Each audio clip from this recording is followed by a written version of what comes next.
Chapter 14। उस पर अपनी बड़ी बड़ी आंखें गड़ाए, जैसे कोई प्राणी किसी बड़े सांप की सम्मोहक निगाहों के नीचे भयभीत हो। लड़की उस आदमी के आने को देखती रही।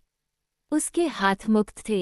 स्वीडिश लोगों ने उसे एक पुरानी गुलामी की जंजीर से बांध रखा था, जिसके एक सिरे पर उसकी गर्दन पर लोहे का कॉलर और दूसरे सिरे पर जमीन में गहराई तक गाड़े गए एक लंबे खूंटे से बांधा हुआ था। धीरे धीरे मेरीम तंबू के विपरीत छोर की ओर इंच इंच सिकुड़ती गई। मालविहन उसके पीछे पीछे गया। उसके हाथ फैले हुए थे और उसकी उंगलियां आधी खुली हुई थीं, पंजे की तरह उसे पकड़ने के लिए। उसके होंठ खुले हुए थे और उसकी सांसें तेजी से हाँफते हुए चल रही थीं। लड़की को जेनसेन के निर्देश याद आ गए कि अगर मालविहन उसके साथ छेड़छाड़ करे तो उसे बुला ले, लेकिन जेनसेन जंगल में शिकार करने गया हुआ था। मालविहन ने अपना समय सही चुना था।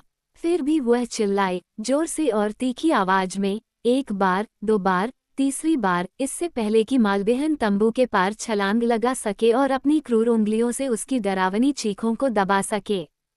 फिर उसने उससे, किसी भी जंगल की तरह, दांत और नाखून से लड़ाई की। आदमी को उसका कोई आसान शिकार नहीं लगा। उस दुबले पतले, युवा शरीर में, गोल वक्रों और महीन, मुलायम त्वचा के नीचे, एक युवा शेरनी की मांसपेशियां थीं। लेकिन मालविहन कोई कमजोर नहीं था। उसका चरित्र और रूप क्रूर था, नहीं वे उसकी मांसपेशियों को झुठलाते थे। वह विशालकाय कद और जबरदस्त ताकत का था। धीरे धीरे उसने लड़की को जमीन पर वापस धकेल दिया। जब उसने उसे दांतों या नाखूनों से बुरी तरह घायल किया तो उसने उसके चेहरे पर वार किया। मेरीम ने जवाबी हमला किया, लेकिन वह अपने गले पर घुट रही उंगलियों के कारण कमजोर होती जा रही थी। जंगल में जेनसेन ने 2 हिरणों को मार गिराया था। उसका शिकार उसे दूर तक नहीं ले गया था, न ही वह ऐसा करने की अनुमति देने के लिए तैयार था। उसे मालविहन पर शक था। ये तथ्य कि उसके साथी ने उसके साथ जाने से इनकार कर दिया था और इसके बजाय दूसरी दिशा में अकेले शिकार करने का विकल्प चुना था, सामान्य परिस्थितियों में भयावह संकेत से भरा नहीं लगता, लेकिन जेनसेन मालविहन को अच्छी तरह से जानता था और इसलिए मांस प्राप्त करने के बाद वह तुरंत शिविर की ओर लौट आया, जबकि उसके लड़के उसका शिकार लेकर आए। वो लगभग आधी वापसी यात्रा कर चुका था, तभी शिविर की दिशा से उसके कानों में एक हल्की चीख सुनाई दी। वह सुनने के लिए रुका। ये 2 बार दोहराई गई। फिर सन्नाटा छा गया। एक बुदबुदाती हुई गाली के साथ जेनसेन तेजी से भागने लगा। उसे आश्चर्य हुआ कि क्या वह बहुत देर से पहुंचेगा। मालविहन वाकई कितना मूर्ख था कि उसने अपनी किस्मत को इस तरह खतरे में डाल दिया। जेनसेन से शिविर से दूर और दूसरी तरफ एक और व्यक्ति ने मेरीम की चीखें सुनी, एक अजनबी जो खुद के अलावा अन्य श्वेत लोगों की निकटता के बारे में भी नहीं जानता था, एक शिकारी मुट्ठी भर चिकने, काले योद्धाओं के साथ। उसने भी एक पल के लिए ध्यान से सुना। उसे संदेह नहीं था कि यह आवाज किसी संकटग्रस्त महिला की थी, और इसलिए वह भी भयभीत आवाज की दिशा में तेजी से भागा, लेकिन वह जेनसेन से बहुत दूर था, इसलिए जेनसेन पहले तंबू में पहुंच गया। वहां जो कुछ भी स्वीडिश ने देखा, उससे उसके कठोर हृदय में दया नहीं जगी, केवल अपने साथी बदमाश के प्रति गुस्सा था। मेरीम अभी भी अपने हमलावर से लड़ रही थी। मालविहन अभी भी उस पर वार कर रहा था। जेनसेन अपने पूर्व मित्र को गंदी गालियां देते हुए तंबू में घुस गया। मालविहन ने बीच में टोका, अपने शिकार को गिरा दिया और जेनसेन के क्रोधित हमले का सामना करने के लिए मुड़ा। उसने अपनी कमर से एक रिवॉल्वर निकाली। जेनसेन ने दूसरे के हाथ की बिजली की गति का अनुमान लगाते हुए लगभग एक साथ ही गोली चलाई और दोनों ने एक साथ गोली चलाई। जेनसेन उस समय भी मालविहन की ओर बढ़ रहा था, लेकिन विस्फोट की चमक से वह रुक गया। उसकी रिवॉल्वर उसकी नसों से छूट गई। एक पल के लिए वह नशे में लड़खड़ा गया। मालविहन ने जानबूझकर अपने दोस्त के शरीर में करीब से 2 और गोलियां दाग दीं। उत्तेजना और उसके आतंक के बीच भी मेरीम को उस व्यक्ति की दृढ़ता पर आश्चर्य हुआ जो उसने दिखाया था। उसकी आंखें बंद थीं, उसका सिर उसकी छाती पर आगे की ओर झुका हुआ था, उसके हाथ उसके सामने लटके हुए थे। फिर भी वह अपने पैरों पर खड़ा था, हालांकि वह बुरी तरह लड़खड़ा रहा था। जब तक तीसरी गोली उसके शरीर में नहीं लगी, तब तक वह अपने चेहरे पर आगे की ओर नहीं झुका। फिर मालबेहन उसके पास आया और कसम खाकर उसे बुरी तरह लात मारी। फिर वह एक बार फिर मेरीम के पास लौटा। उसने उसे फिर से पकड़ लिया और उसी पल तंबू के दरवाजे चुपचाप खुल गए और एक लंबा गोरा आदमी छेद में खड़ा था। न तो मेरीम और न ही मालबेहन ने उस नए व्यक्ति को देखा। बाद वाले की पीठ उसकी ओर थी, जबकि उसके शरीर ने अजनबी को मेरीम की आंखों से छिपा दिया था। वह जल्दी से तंबू के पार चला गया, जेनसेन के शरीर के ऊपर से कदम रखते हुए। मालबेहन को पहली बार यह एहसास हुआ कि उसे बिना किसी रुकावट के अपने मंसूबे को अंजाम नहीं देना है। उसके कंधे पर एक भारी हाथ पड़ा। वो एक बिल्कुल अजनबी का सामना करने के लिए मुड़ा, एक लंबा, काले बालों वाला, भूरी आंखों वाला अजनबी जो खाकी और पिथ हेलमेट पहने हुए था। मालबेहन ने फिर से अपनी बंदूक के लिए हाथ बढ़ाया, लेकिन दूसरा हाथ उससे ज्यादा तेज था और उसने देखा कि हथियार तंबू के किनारे जमीन पर फेंका हुआ था, पहुंच से बाहर। इसका क्या मतलब है? अजनबी ने मेरीम से एक ऐसी भाषा में सवाल किया जिसे वह समझ नहीं पाई। उसने अपना सिर हिलाया और अरबी में बोली। तुरंत उस आदमी ने अपना सवाल उस भाषा में बदल दिया। ये लोग मुझे कोराक से दूर ले जा रहे हैं, लड़की ने समझाया। इसने मुझे नुकसान पहुंचाया होगा। दूसरे ने, जिसे उसने अभी अभी मारा था, उसे रोकने की कोशिश की। वे दोनों बहुत बुरे आदमी थे, लेकिन ये सबसे बुरा है। अगर मेरा कोराक यहाँ होता तो वह उसे मार देता। मुझे लगता है कि तुम भी उन्हीं की तरह हो, इसलिए तुम उसे नहीं मारोगे। अजनबी मुस्कुराया। वह हत्या के लायक है, उसने कहा। इसमें कोई संदेह नहीं है। एक बार मुझे उसे मार देना चाहिए था, लेकिन अब नहीं। हालांकि मैं देखूंगा कि वह तुम्हें और परेशान न करे। वह मालबेहन को ऐसी मुट्ठी में पकड़े हुए था जिसे विशाल स्वीडिश व्यक्ति तोड़ नहीं सकता था। हालांकि वह ऐसा करने के लिए संघर्ष कर रहा था, और वह उसे उतनी ही आसानी से पकड़ रहा था जैसे मालबेहन किसी छोटे बच्चे को पकड़ सकता था। फिर भी मालबेहन एक बहुत बड़ा आदमी था, जो बहुत ताकतवर था। स्वीडिश व्यक्ति ने क्रोध करना और गाली देना शुरू कर दिया। उसने अपने बंदी पर हमला किया, लेकिन उसे घुमाकर दूर रखा गया। फिर उसने अपने लड़कों को चिल्लाकर कहा कि वे आकर अजनबी को मार डालें। जवाब में एक दर्जन अजीब अश्वेत लोग तंबू में घुस आए। वे भी शक्तिशाली, साफ सुथरे हाथ पैर वाले लोग थे, स्वीडिश लोगों का पीछा करने वाले घायल दल की तरह बिल्कुल नहीं। हम बहुत मूर्खता कर चुके हैं, अजनबी ने मालबेहन से कहा। तुम मौत के लायक हो, लेकिन मैं कानून नहीं हूँ। अब मैं जानता हूँ कि तुम कौन हो। मैंने तुम्हारे बारे में पहले भी सुना है। तुम और तुम्हारे दोस्त की यहाँ बहुत बदनामी है। हम तुम्हें अपने देश में नहीं चाहते। मैं तुम्हें इस बार जाने दूंगा, लेकिन अगर तुम कभी वापस आए तो मैं कानून अपने हाथ में ले लूंगा।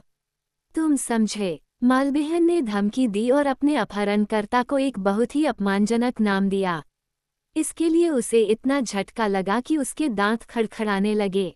जो लोग जानते हैं, वे कहते हैं कि वयस्क पुरुष को दी जाने वाली सबसे दर्दनाक सजा उसे घायल करने के अलावा एक अच्छा, पुराने ढंग का झटका है। मालबेहन को इस तरह का झटका मिला।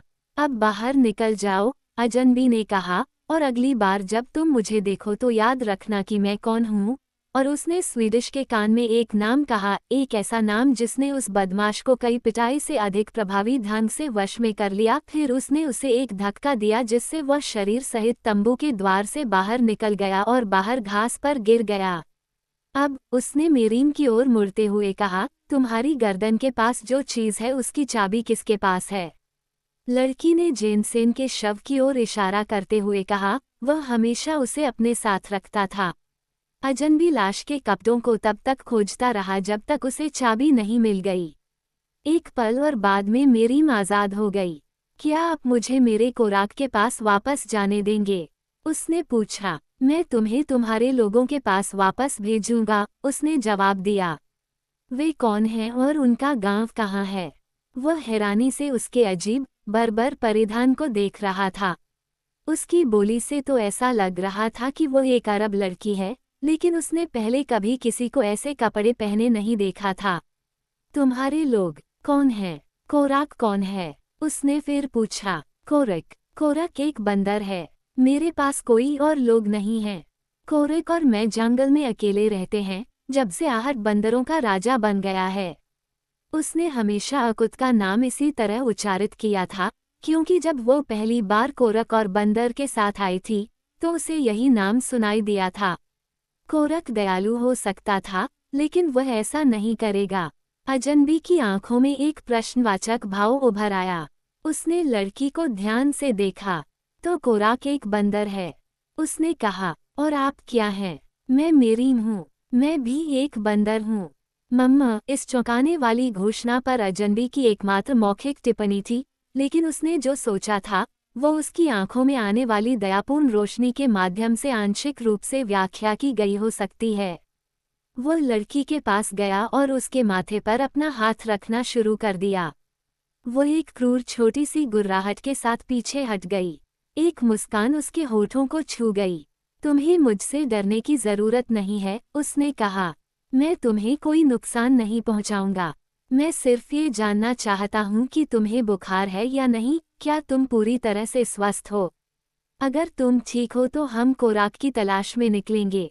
मेरीम ने सीधे उसकी गहरी भूरी आंखों में देखा।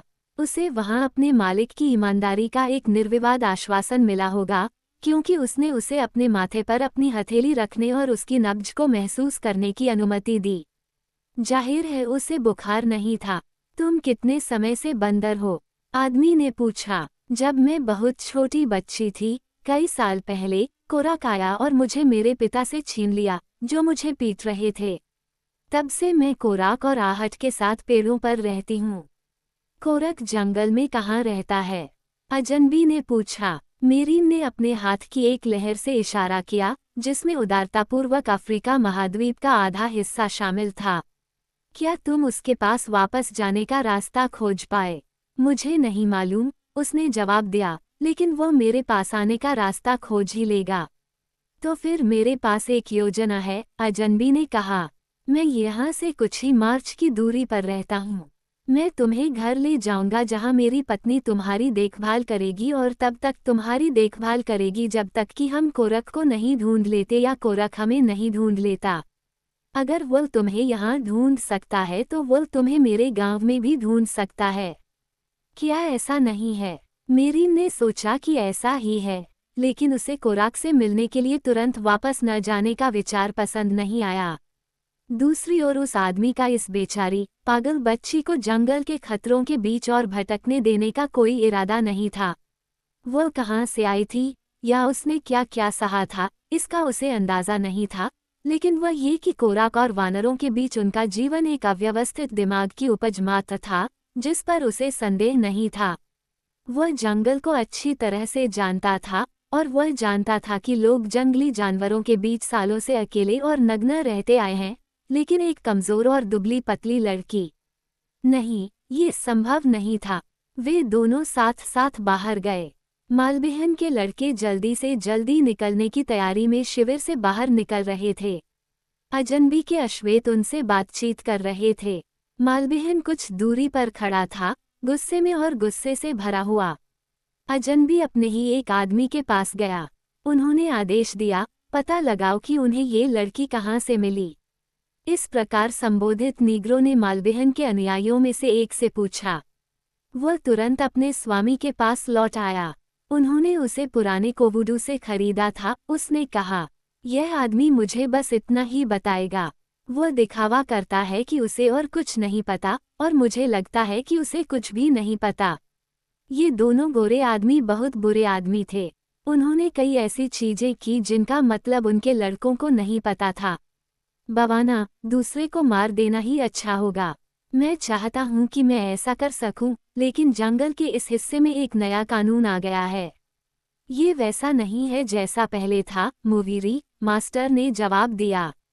अजनबी तब तक वहीं रहा जब तक मालबेहन और उसका सफारी उत्तर की ओर जंगल में गायब नहीं हो गए। अब मेरीम, जो अब भरोसेमंद थी, उसके बगल में खड़ी थी, गीका को एक पतले, भूरे हाथ में पकड़े हुए। वे आपस में बातें करते रहे। आदमी लड़की की लड़खड़ाती अरबी पर हैरान था, लेकिन अंत में उसे उसकी दोषपूर्ण मानसिकता का श्रेय देता था। अगर वह जान पाता कि उसे स्वीडिश द्वारा ले जाए जाने से पहले उसे अरबी का इस्तेमाल किए हुए कई साल बीत चुके थे, तो उसे आश्चर्य नहीं होता कि वह इसे आधा भूल गई थी। एक और कारण था कि शेख की भाषा उसे इतनी आसानी से क्यों समझ में नहीं आई, लेकिन उस कारण से वो खुद भी सच्चाई का अंदाजा उस आदमी से बेहतर नहीं लगा सकती थी। उसने उसे अपने साथ अपने गांव में वापस जाने के लिए मनाने की कोशिश की, जैसा कि वो उसे अरबी में दुआर कहता था, लेकिन वह कोराक को तुरंत खोजने पर अड़ी रही। अंतिम उपाय के रूप में उसने उसे बलपूर्वक अपने साथ ले जाने का फैसला किया, बजाय इसके कि वह पागल भ्रम के कारण अपनी जान दे दे, जो उसे परेशान कर रहा था। लेकिन एक बुद्धिमान व्यक्ति होने के नाते उसने पहले उसे खुश करने और फिर उसे अपने तरीके से ले जाने का फैसला किया। इसलिए जब उन्होंने अपना मार्च शुरू किया तो वे दक्षिण की दिशा में थे, हालांकि उनका अपना खेत लगभग पूर्व की ओर था। धीरे धीरे उसने अपने रास्ते की दिशा को और अधिक पूर्व की ओर मोड़ दिया, और उसे ये देखकर बहुत खुशी हुई कि लड़की को ये पता नहीं चल पाया कि कोई बदलाव हो रहा है। धीरे धीरे वह अधिक भरोसेमंद होती गई। पहले तो उसे केवल अपने अंतर्ज्ञान से यह विश्वास था कि इस बड़े तारमंगनी का उसे कोई नुकसान नहीं है, लेकिन जैसे जैसे दिन बीतते गए और उसने देखा कि उसकी दयालुता और विचारशीलता कभी कम नहीं हुई, वो उसकी तुलना कोराक से करने लगी और उससे बहुत प्यार करने लगी, लेकिन अपने वानर ध्वज के प्रति उसकी वफादारी कभी कम नहीं हुई। 5वें दिन वे अचानक एक विशाल मैदान पर पहुंचे और जंगल के किनारे से लड़की ने दूर दूर तक बाड़ों से घिरे खेत और कई इमारतें देखीं। ये दृश्य देखकर वह आश्चर्य से पीछे हट गई। हम कहाँ हैं? उसने इशारा करते हुए पूछा। हम कोराक को नहीं ढूंढ पाए, उस आदमी ने जवाब दिया, और चूंकि हमारा रास्ता मेरे द्वार के पास था, इसलिए मैं तुम्हें यहाँ लाया हूँ ताकि तुम मेरी पत्नी के साथ प्रतीक्षा करो और आराम करो जब तक कि मेरे आदमी तुम्हारे बंदर को न ढूंढ लें या वह तुम्हें न ढूंढ ले। यही बेहतर है छोटे, तुम हमारे साथ सुरक्षित रहोगे और तुम खुश रहोगे। मुझे डर है बवाना, लड़की ने कहा। तुम्हारे दरवाजे पर वे मुझे पीटेंगे जैसे शेख ने मेरे पिता को पीटा था। मुझे जंगल में वापस जाने दो, वहाँ कोराक मुझे ढूंढ लेगा। वो मुझे एक गोरे आदमी के दरवाजे पर ढूंढने के बारे में सोच भी नहीं सकता। कोई भी तुम्हें नहीं पीटेगा बेटा, आदमी ने जवाब दिया। मैंने ऐसा नहीं किया है न। खैर, यहाँ सब मेरे हैं, वे तुम्हारे साथ अच्छा व्यवहार करेंगे। यहाँ कोई भी नहीं पीटा जाता। मेरी पत्नी तुम्हारे साथ बहुत अच्छी रहेगी और आखिरकार कोराक आ जाएगा, क्योंकि मैं उसे खोजने के लिए लोगों को भेजूंगा। लड़की ने अपना सिर हिलाया। वे उसे नहीं ला सकते क्योंकि वो उन्हें मार डालेगा, जैसे सभी लोगों ने उसे मारने की कोशिश की है। मुझे डर लग रहा है, मुझे जाने दो बवाना। तुम अपने देश का रास्ता नहीं जानते, तुम खो जाओगे। तेंदुए या शेर तुम्हें पहली रात ही पकड़ लेंगे और आखिरकार तुम अपना कोराक नहीं खोज पाओगे। बेहतर है कि तुम हमारे साथ रहो। क्या मैंने तुम्हें बुरे आदमी से नहीं बचाया? क्या इसके लिए तुम पर मेरा कोई एहसान नहीं है? ठीक है, तो कम से कम कुछ हफ्ते हमारे साथ रहो जब तक कि हम ये तय नहीं कर लेते कि तुम्हारे लिए सबसे अच्छा क्या है। तुम अभी एक छोटी बच्ची हो, तुम्हें जंगल में अकेले जाने देना दुष्टता होगी। मेरी हंसी, उसने कहा, जंगल मेरे पिता और माँ हैं। यह मेरे लिए मनुष्यों से भी अधिक दयालु है। मैं जंगल से नहीं डरती, नहीं मैं तेंदुए या शेर से डरती हूँ। जब मेरा समय आएगा तो मैं मर जाऊंगी। हो सकता है कि कोई तेंदुआ या शेर मुझे मार दे, या फिर कोई छोटा सा कीड़ा जो मेरी सबसे छोटी उंगली के सिरे से भी बड़ा न हो। जब शेर मुझ पर झपटेगा या छोटा सा कीड़ा मुझे डंक मारेगा तो मैं डर जाऊंगी। ओह, तब मैं बहुत डर जाऊंगी, मुझे पता है। लेकिन अगर मैं इसे उस चीज़ के डर में बिताऊं जो अभी तक नहीं हुई है तो यह वाकई बहुत दुखद होगा। अगर वह शेर है तो मेरा डर जीवन से कम होगा, लेकिन अगर वह छोटा सा कीड़ा है तो मैं मरने से पहले कई दिनों तक तड़प सकती हूँ। और इसलिए मैं शेर से सबसे कम डरती हूँ। वह बहुत बड़ा और शोर मचाने वाला है। मैं उसे सुन सकती हूँ, देख सकती हूँ, या उसे सूंघकर समय रहते भाग सकती हूँ, लेकिन किसी भी क्षण मैं छोटे से कीड़े पर हाथ या पैर रख सकती हूँ और कभी नहीं जान पाऊंगी कि वह वहाँ है, जब तक कि मैं उसका घातक डंक महसूस न करूं। नहीं, मुझे जंगल से डर नहीं लगता। मुझे जंगल से प्यार है। मैं इसे हमेशा के लिए छोड़ने के बजाय मर जाना पसंद करूंगा, लेकिन आपका घर जंगल के पास ही है। आपने मेरे साथ अच्छा व्यवहार किया है। मैं आपकी इच्छा के अनुसार काम करूंगा और अपने कोरक के आने का इंतजार करने के लिए कुछ समय के लिए यहीं रहूंगा। अच्छा, आदमी ने कहा, और वह फूलों से ढके बंगले की ओर ले गया जिसके पीछे एक सुव्यवस्थित अफ्रीकी फार्म के खलिहान और बाहरी घर थे। जैसे ही वे करीब आए, एक दर्जन कुत्ते भौंकते हुए उनकी ओर दौड़े। दुबले पतले वुल्फ हाउंड, एक विशाल ग्रेट डैन, एक फुर्तीला पैर वाला कोली और कई भौंकने वाले झगड़ालू फॉक्स टेरियर। पहले तो उनका रूप रंग बेहद क्रूर और बेहद अमित्र था, लेकिन एक बार जब उन्होंने सबसे आगे के काले योद्धाओं और उनके पीछे खड़े गोरे आदमी को पहचान लिया, तो उनके व्यवहार में उल्लेखनीय बदलाव आया। कोली और फॉक्स टेरियर खुशी से पागल हो गए, और जबकि वुल्फ हाउंड और ग्रेट डैन अपने मालिक की वापसी पर बिल्कुल भी कम खुश नहीं थे, उनका अभिवादन अधिक सम्मानजनक प्रकृति का था। हर एक ने बारी बारी से मेरीम को सूंघा, जिसने उनमें से किसी से भी जरा भी डर नहीं दिखाया। भेड़िया शिकारी कुत्ते उसके कपड़ों से चिपके जंगली जानवरों की गंध से भड़क गए और गुर्राने लगे, लेकिन जब उसने उनके सिर पर हाथ रखा और अपनी कोमल आवाज में दुलार से बड़बड़ाया तो उन्होंने अपनी आंखें आधी बंद कर लीं और संतुष्ट कुत्ते जैसी मुस्कान के साथ अपने ऊपरी होंठ ऊपर उठाए। आदमी उन्हें देख रहा था और वह भी मुस्कुराया, क्योंकि ऐसा बहुत कम होता था कि ये जंगली जानवर अजनबियों के साथ इस तरह से दयालु व्यवहार करते हों। ऐसा लग रहा था जैसे किसी धूर्त तरीके से लड़की ने उनके जंगली दिलों में समान बर्बरता का संदेश दिया हो। अपनी पतली उंगलियों से अपने दोनों ओर एक भेड़िया शिकारी कुत्ते के कॉलर को पकड़कर मेरीम बंगले की ओर चली गई, जिसके बरामदे पर सफ़ेद कपड़े पहने एक महिला ने अपने लौटने वाले स्वामी का स्वागत किया। लड़की की आंखों में अब अजनबी पुरुषों या जंगली जानवरों की मौजूदगी से कहीं ज्यादा डर था। वो हिचकिचाए और उस आदमी की ओर एक आकर्षक नजर डाली। यह मेरी पत्नी है, उसने कहा।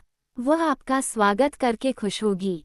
महिला उनसे मिलने के लिए रास्ते से नीचे आई।